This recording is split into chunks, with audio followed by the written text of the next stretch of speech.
The slain manticore was quiet at that hour. Most of Sol-Vara was. The city had relearned how to sleep, not the collapsed unconsciousness of the truly exhausted, but actual sleep, the kind that requires a degree of safety to attempt. It was new enough that it still felt fragile. The streets held it carefully.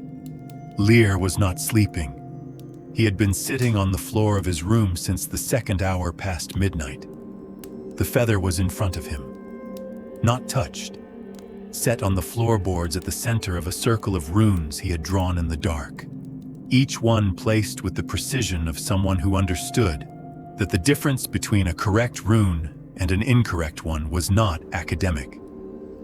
The runes were not for the feather, they were for him, a framework of analysis, a way of asking a question in a language that did not lie. Callister sat in the chair by the window and did not sleep either. He had not been asked to stay. He had simply not left. The hours passed the way hours pass when someone you know is doing something that requires absolute concentration. Slowly, with the specific quality of silence that belongs to rooms where something important is being determined. The candle burned down. Callister lit another. The city outside moved through its new sleep. The runes on the floor glowed and dimmed and glowed again as Lear adjusted his approach, found a wall, found a way around it, found another wall. He did not speak. Neither did Callister. Some things between brothers do not require words. Dawn came through the window, gray and unhurried. Lear sat back. The runes faded. The feather remained exactly where it had been, unchanged, unreadable to anyone who had not spent the night learning how to read it. He looked at it for a long moment with the expression he had worn in Moria's chamber. Not triumph. The specific quiet of a mind that has found what it was looking for and is now deciding what to do with it. He said he was going to bed. Wake him for lunch. They would discuss matters then. He was asleep before Callister finished closing the door. The officer of the silent aberrant company post in Sol-Vara was a compact man with the particular economy of movement that belongs to people who have been doing dangerous work for a very long time. He did not waste words. He laid out what his scouts had found. A void horde moving east of the city, small, disorganized, the kind of incursion that happens when a sovereign's domain loses its center and the lesser things inside it begin to drift. He had soldiers. He had a city that had barely remembered how to stand. He did not have anyone capable of handling what void creatures actually were. He looked at Valerie and Tharok. He did not need to say anything else. It did not take long. It rarely did. When the two of them worked together. Tharok moved through the horde, the way Rhinarchans move through problems that are smaller than they appear. Not quickly, with the cold certainty of something that has already calculated the outcome. Valerie worked the edges. Solmara's tear drew and released with the specific rhythm of someone who has done this enough times that it has stopped requiring thought and become something closer to breathing. The void creatures scattered, and then they did not scatter anymore. The east of Sol-Vara was quiet before midday. The treasury had been locked. The charlatan had kept the key himself, one of several things that made more sense in retrospect than it had at the time.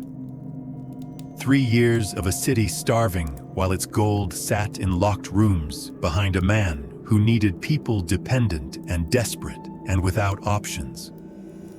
The officer pressed a pouch into Valerie's hand at the gate with the expression of someone paying a debt they did not incur but feel responsible for clearing. 50 gold coins. In the Meridian, 50 gold coins was enough to rebuild a city's walls, to pay an army for 50 years, to buy a castle outright and still have enough left to furnish it.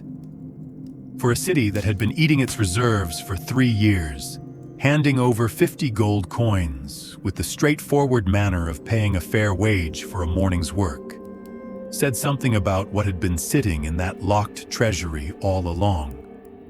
Valerie looked at the pouch. She did not say anything about it. Some things did not need to be said aloud to be understood. Lyre was already at the table when they arrived. Rejuvenated was the right word. He had the particular alertness of someone who had slept hard and woken clean. The specific quality of a mind that had been running at full capacity for hours and had been allowed to reset. The sealed case was on the bench beside Callister. The feather was in Lear's hand, turned slowly between his fingers. He waited until the food arrived. Then he said, "Last night I had an epiphany." He said, "I thought I should test the feather the way I tested the seal." He set it on the table between them, in the morning light of the slain manticore, with the city moving through its new rhythms outside and the smell of actual food being cooked in actual kitchens. The feather looked almost ordinary. Almost. He said, "It is from a Luminarch, or something close enough to a Luminarch that the distinction may not matter." He let that settle the way the alchemist had let things settle. Not dramatically, with the patience of someone who understands that certain information needs a moment to find its place. Then he said, "I have a feeling." He said, "This feather is not a trinket. It was not given to the alchemist by accident. It was left, placed, waiting for the right hands to find it." He picked it up again. He said, "I think this will be our entrance to the plane of the gods." The table was quiet. Outside, Sol-Vara continued its slow return to being a city. The beacon burned above it as it had always burned. 300 years of light above a world that was only now beginning to understand what the light had always been. The archives are now closed.